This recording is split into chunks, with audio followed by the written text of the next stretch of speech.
Hi, Bob. I just want to give you a short video here of the ATRCGO version 5 strategy. I've got it running live here on a 15-minute chart of Brent crude contract 914.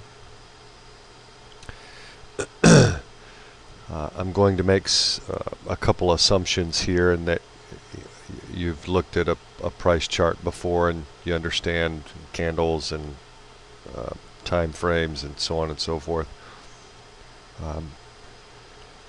But what I have here underneath the candles are the ATR calculations.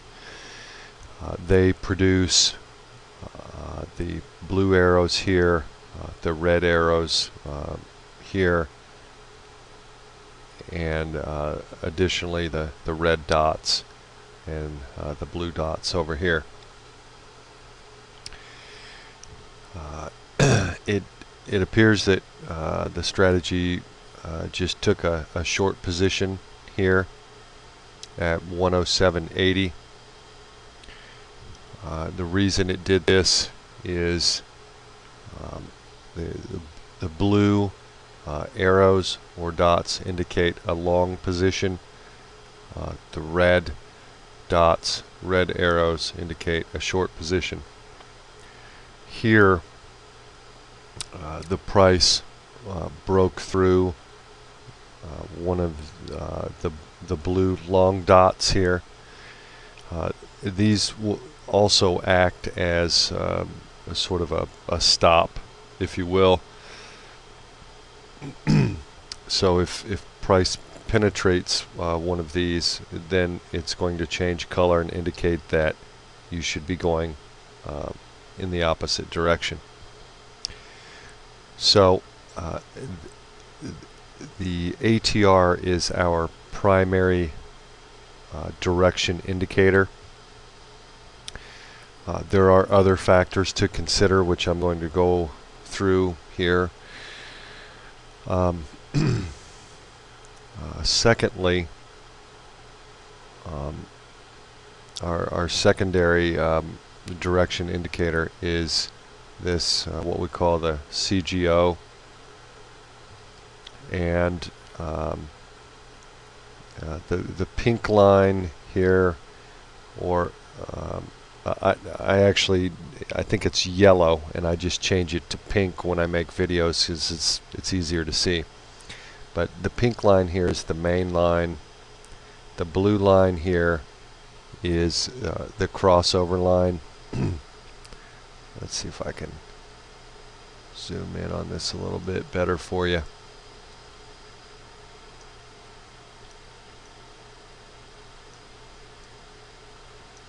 Huh.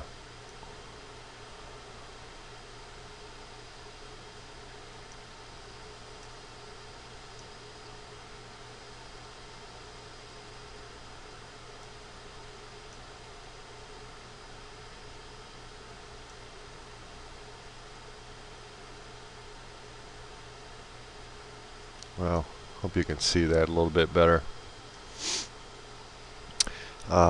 So as I was saying, the pink line's the main line. The blue line here is the crossover line.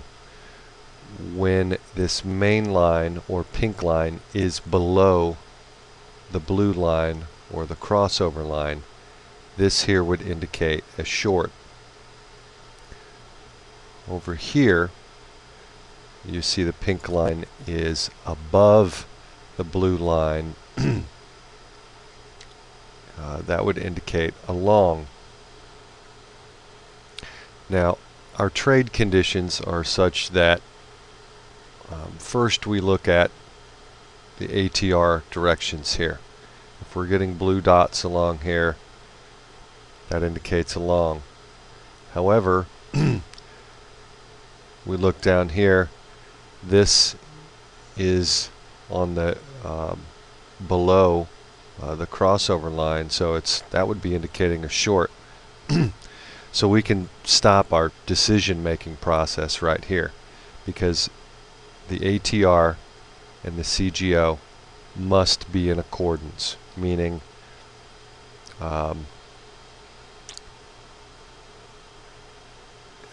they must be indicating the same direction. Here's a good example of that. Here the ATR is indicating a long position, and at this point here the CGO is also indicating a long position because the main line is above the crossover line. Now, the third condition that we take into consideration on the entry side is that let me bring up a reference box here, is that this Kaufman efficiency line, this blue line, must be above this red signal line, while they are both above this faint chop line here. So those are the three conditions that are necessary for an entry to occur. Now here an entry was made on the short side because we're getting a red down arrow along with the red dots here. They're probably kind of hard to discern because they're behind the numbers here. But then we also come down here and we look at our CGO, and the main line is below the crossover line. And then lastly, we look that our blue efficiency line is above our red signal line, and they're both above this chop line here. So we have all the conditions ripe for, in this example, a short position.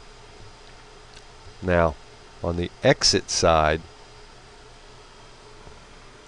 there's only one condition that needs to be met for an exit to occur, and that is down here on what we call this chop TMFT2 meter. And basically what we do is, say we're here on this 15-minute chart, we'll look at this particular bar. All the conditions are met for a short trade to be taken. So we look at the value of this chop meter bar right here, and if we look over to the right on the data box on panel number 4, and I can't move my mouse to show you this because the value will change, but if you look at that, it says negative 0.122. Our conditions for exit are such that if we'll exit on whichever bar that the value of this chop meter bar stops increasing.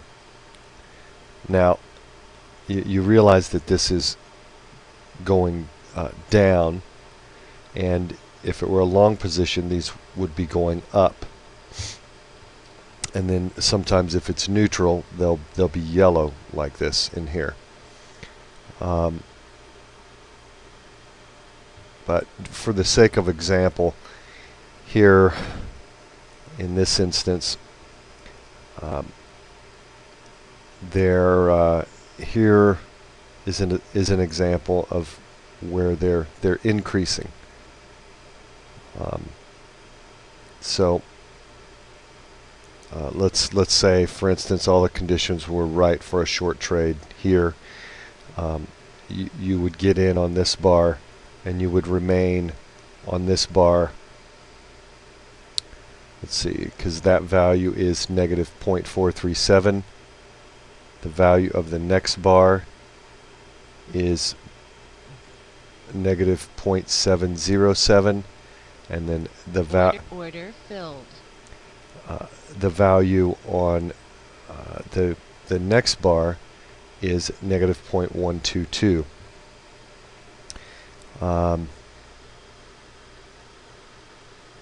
And you probably just heard that the order was filled, and I was kind of hoping for this so that you could see.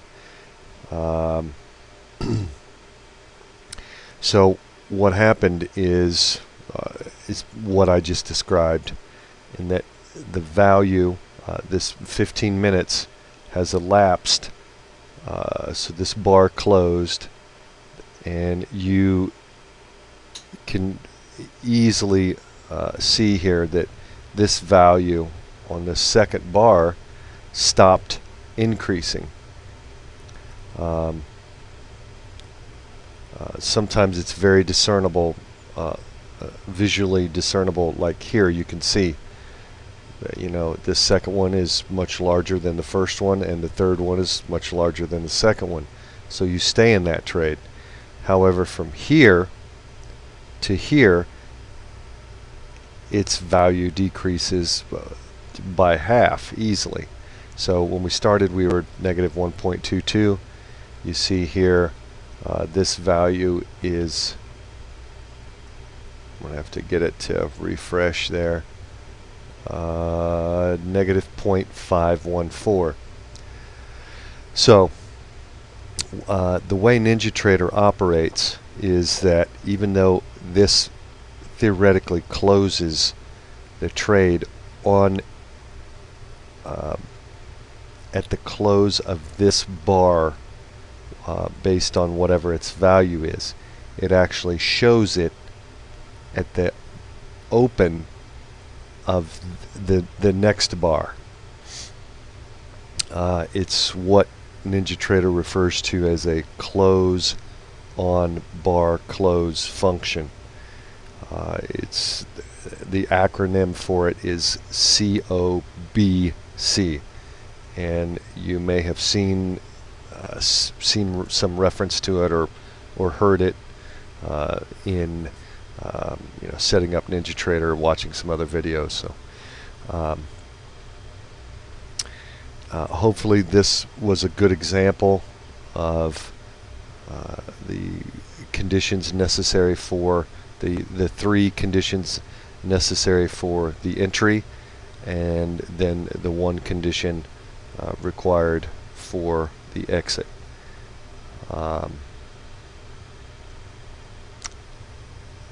I believe that is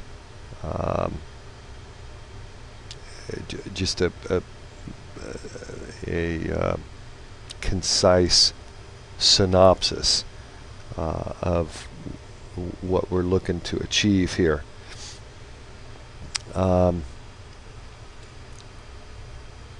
Currently, the strategy, it's pretty far out there. It doesn't function the way that it needs to. When, you know, I managed to get lucky here and get a trade to fire off, but that you know, wasn't a good trade. That was a negative $80 trade. Even though it you know, all the conditions are met here, this was just set up for you know, as an example. When we run this in real time, we optimize the parameters, and let me see if I can bring up a chart and show you that real quick.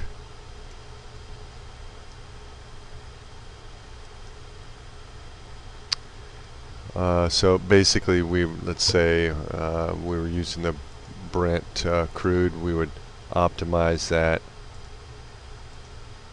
Come over here and select version 5. and then essentially just go through and select all of these parameters that are adjustable within the strategy.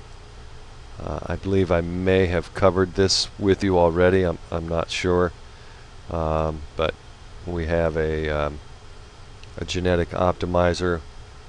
We run it through, and we have some a custom session template that we run it through, and that's basically just Monday through Friday, 9 to 5. So we close all trades at the end of the day. We choose the time period, generally about a 2-week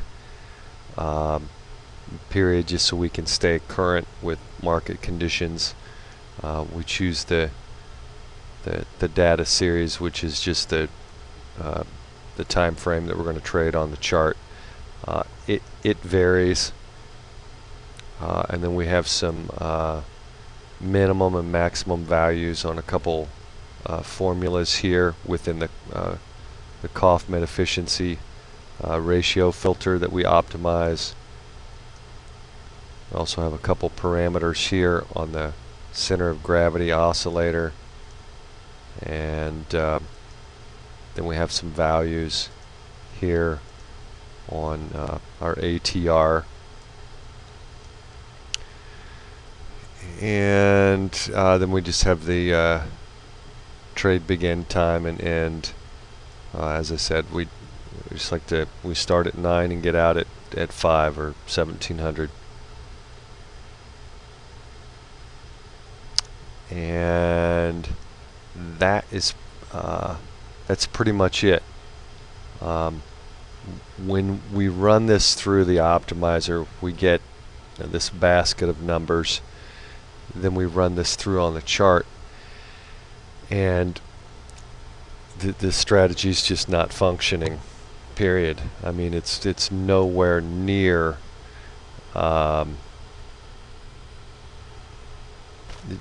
any of these rules. So I'm hoping you have some some interest, some availability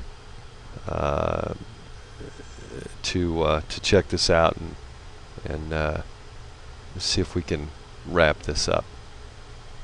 All right, let me know if you have any questions. All right, thanks.